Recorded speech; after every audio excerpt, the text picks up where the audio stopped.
വന്നുകൊണ്ടേയിരിക്കുകയാണ്. ഇപ്പോൾ ഫയർഫോഴ്സ് ഉദ്യോഗസ്ഥർ നടത്തുന്ന ഒരു ശ്രമം എന്ന് പറയുന്നത് ജനാലകളുണ്ട്, ആ ജനാലകളുടെ ചില്ല് പൊട്ടിച്ച് ലാഡർ വഴി കയറി അങ്ങോട്ട് പമ്പ് ചെയ്യാൻ, അല്ലെങ്കിൽ വെള്ളം അങ്ങോട്ട് പമ്പ് ചെയ്യാനുള്ള ഒരു ശ്രമമാണ് നടത്തുന്നത് എന്നാണ് നമ്മൾ മനസ്സിലാക്കുന്നത്. കാരണം അവിടെയുള്ള ചില്ല് ജനാലകൾ പൊട്ടിക്കുന്നുണ്ട്. സ്വാഭാവികമായും അതിലൂടെ കയറി അങ്ങോട്ട് വെള്ളം പമ്പ് ചെയ്യാനായിരിക്കും ഫയർഫോഴ്സ് ഉദ്യോഗസ്ഥരുടെ ശ്രമം. ലാഡർ വെച്ച് ഫയർഫോഴ്സ് ഉദ്യോഗസ്ഥരാണ് അത് പൊട്ടിക്കുന്നത്. അങ്ങോട്ട് കയറാനുള്ള ശ്രമം ഉണ്ടാകുമെന്ന് തന്നെയാണ് നമ്മൾ മനസ്സിലാക്കുന്നത്.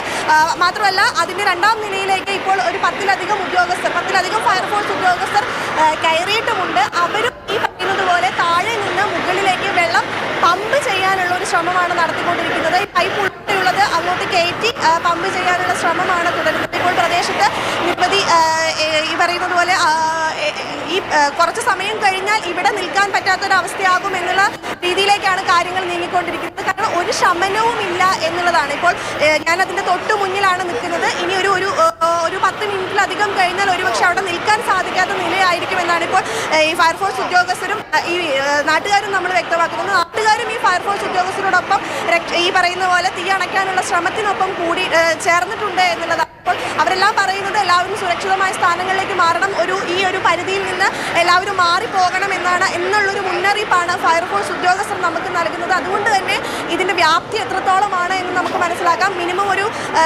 കെട്ടിടത്തിൻ്റെ ഒരു പറയുന്നത് പോലെ 20 അടിയോളം മാറിയാണ് നിൽക്കുന്നത്. പക്ഷെ എന്നിരുന്നാലും അങ്ങോട്ടും ഈ തരത്തിലുള്ളൊരു അപകട സാധ്യതയുണ്ട് എന്നുള്ളതാണ് ഇപ്പോൾ ഫയർഫോഴ്സ് ഉദ്യോഗസ്ഥർ നമ്മളോട് വ്യക്തമാക്കുന്നത്. അതുകൊണ്ട് തന്നെ എത്ര സമയമെടുത്ത് ഇത് നിയന്ത്രിക്കാൻ സാധിക്കും എന്നുള്ളതാണ്. കാരണം ഇത് തന്നെ 1.5 മണിക്കൂറായി ഇത്തരത്തിലൊരു തീ പടർന്നിട്ട്. ഇനി എത്ര മണിക്കൂറുകൾ എടുത്തിട്ടാണ് ഇത് നിയന്ത്രണ വിധേയമാക്കാൻ സാധിക്കുക എന്നുള്ളൊരു കൃത്യമായ മറുപടി ഫയർഫോഴ്സ് ഉദ്യോഗസ്ഥർക്കൊന്നും പങ്കുവയ്ക്കാൻ സാധിക്കുന്നില്ല എന്നുള്ളതാണ്. ഇപ്പോൾ ഫയർഫോഴ്സ് ഉദ്യോഗസ്ഥർ മുകളിലേക്ക് കയറി ജനൽ ചില്ലകൾ പൊട്ടിച്ച് അതിനുള്ളിലൂടെ പരമാവധി വെള്ളം അങ്ങോട്ടേക്ക് എത്തിക്കാനുള്ള ശ്രമമൊക്കെയാണ് നടത്തിക്കൊണ്ടിരിക്കുന്നത്. ഇപ്പോഴും കനത്ത തോതിലാണ് പുകയിരുന്നത്. അപകടകരമായ സാഹചര്യം തന്നെയാണ് അവിടെ ഉള്ളത്.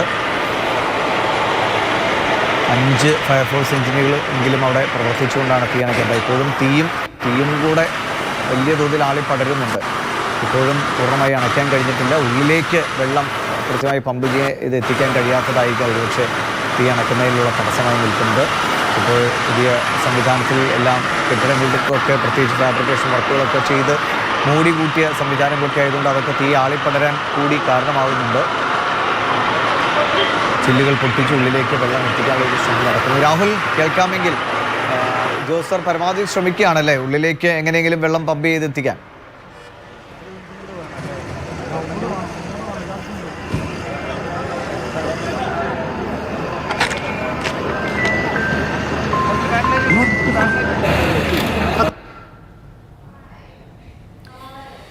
കോഴിക്കോട് പുതിയ ബസ് സ്റ്റാൻഡിലെ തീപിടുത്തത്തിൻ്റെ വിവരങ്ങളാണ് നമ്മൾ പങ്കുവച്ചുകൊണ്ടിരിക്കുന്നത്. ഏകദേശം 1.5 മണിക്കൂർ പിന്നിട്ടിരിക്കുന്നു തീപിടുത്തം ഉണ്ടായിട്ട്. ഇതുവരെ തീ നിയന്ത്രണ വിധേയമാക്കാൻ കഴിഞ്ഞിട്ടില്ല. അതിൻ്റെ പ്രധാന കാരണം ഈ തുണിക്കടയ്ക്കാണ് തീ പിടിച്ചത്. വലിയ തോതിൽ സ്റ്റോക്ക് അവിടെ ഉണ്ടായിരുന്നു.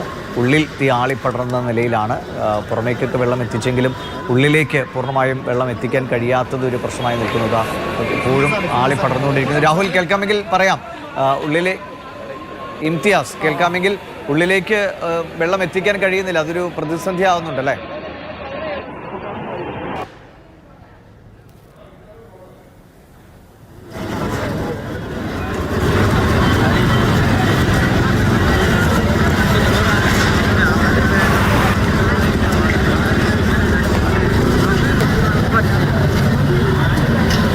അഖില നിൽക്കുന്ന ഇടത്തുനിന്നുള്ള ദൃശ്യങ്ങളാണ്. അഖില, ഉള്ളിൽ വലിയ തോതിൽ ആളിപ്പടർന്നുകൊണ്ടിരിക്കുകയാണ്. എനിക്ക് തോന്നുന്നു വലിയ സ്റ്റോക്കൊക്കെ ഉണ്ടായിരുന്നതുകൊണ്ട് പൂർണ്ണമായും കത്തി നശിക്കുന്ന അവസ്ഥയാണ്. ഇപ്പോൾ വെള്ളം അടിക്കുന്നുണ്ടെങ്കിലും അത് ഉള്ളിലേക്ക് കൃത്യമായിട്ട് എത്തിക്കാൻ കഴിയുന്നില്ലെന്ന് തോന്നുന്നു അല്ലേ?